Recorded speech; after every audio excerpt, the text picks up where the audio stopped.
আলাইকুম। আজকে আপনাদের সাথে আমি শেয়ার করব আমাদের পছন্দের একটি খাবার, যেটা আমি ছোটোবেলা থেকে অনেক পছন্দ করি। আমি আমার আব্বু বাইরে গেলে এটা নিয়ে আসতে বলতাম।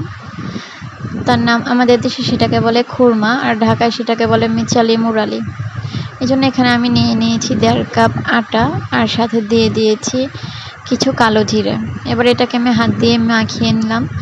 দিয়ে দিলাম সামান্য পরিমাণ মতো লবণ। আর এখানে যেহেতু আমি 1.5 কাপ নিয়েছি গিয়ে ময়দা, তাই এখানে 1.5 চা চামচ দিয়ে দিয়েছি আমি তেলটা দিয়ে ভালোভাবে আমি মেখে নিয়েছি। লবণ আর তেলটাকে ভালোভাবে মিশিয়ে নিচ্ছি। এবার দেখুন, হাত দিয়ে যখন আমি চাপ দিব এরকম একটা দলা পাকাবে, আর যখন আবার ভেঙে নিতে চাবো তখন ভেঙেও যাবে। এরকম যখন ডোটা হবে তখন আপনারা বুঝবেন যে এতে তেলের পরিমাণটা ঠিক আছে। এখানে আমি 4 কাপের 1 কাপ পানি নিয়ে নিয়েছি। যতটুকু আমার প্রয়োজন হবে ততটুকু আমি নিয়ে নিব।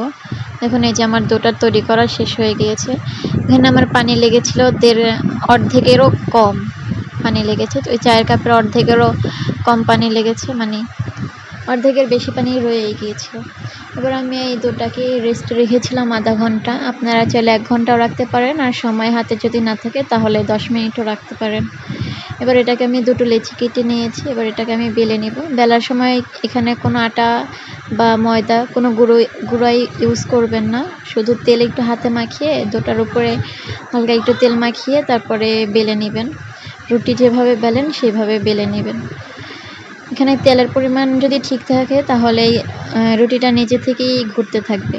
এই যে দেখুন, আমি রুটিটা বেলে নিয়েছি। এবার এটাকে একটি ছুরির সাহায্যে কেটে নেব। আপনারা চাইলে চামচের সাহায্যেও কেটে নিতে পারেন, কোনো সমস্যা নেই। এই যে দেখুন আমি কিভাবে কেটে নিচ্ছি।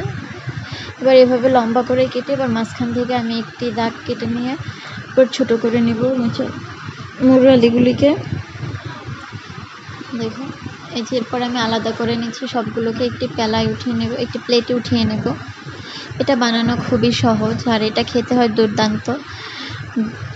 এই ডোটাকেও আমি একইভাবে বেলে নেব। আপনারা চাইলে আমি যতটুকু পাতলা করেছি এর থেকে একটু মোটাও করতে পারেন, সমস্যা নেই। এবার আমি একটি কড়াইতে তেল দিয়ে দিয়েছিলাম। হাত দিয়ে দেখেছি যে এটা গরম হয়েছে কিনা। উপরে হাত দিলেই বোঝা যায়। যদি গরম হয়ে যায় তাহলে উপরে তাপ উঠে তখনই বুঝে যাবেন যে এটা গরম হয়ে গিয়েছে।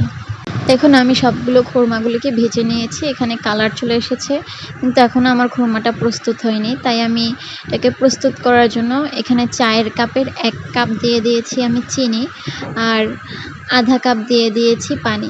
1 কাপ চিনির সাথে আধা কাপ পানি নেবেন। আর যদি আপনারা বেশি তৈরি করেন তখন আপনারা যদি 2 কাপ চিনি নেন সেখানে 1 কাপ পানি দিবেন। যতটুকু চিনি নেবেন তার অর্ধেক দিবেন পানি। এবার আমি এটাকে ভালো করে জাল করে নিচ্ছি, এটাকে শিরা তৈরি করার জন্য।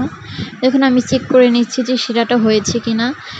দেখুন, হাত দিয়ে আমি চেক করে নিলাম। যখন আঠা আঠা হয়ে যাবে তখন আমি এর ভিতরে ছেড়ে দেব সেই ভাজা খুরমাগুলোকে। এবার আমি এই শিরার সাথে ভালো করে মিশিয়ে নিব। দেখুন আমি কিভাবে মিশিয়ে নিচ্ছি, যাতে একটি খুরমাও বাকি না থাকে। অবশ্যই এই কাজটা একটু আপনারা সময় নিয়ে করবেন আর ভালোভাবে করবেন, যাতে সবগুলো মিচালি মুরালি চিনির সাথে মিশে যায়। এই যে দেখুন, আমার শিরাটা কিন্তু পুরোই টেনে গেছে। এবার এটা আস্তে আস্তে খুরমাগুলোর সাথে চিনিগুলো মিশে যাচ্ছে।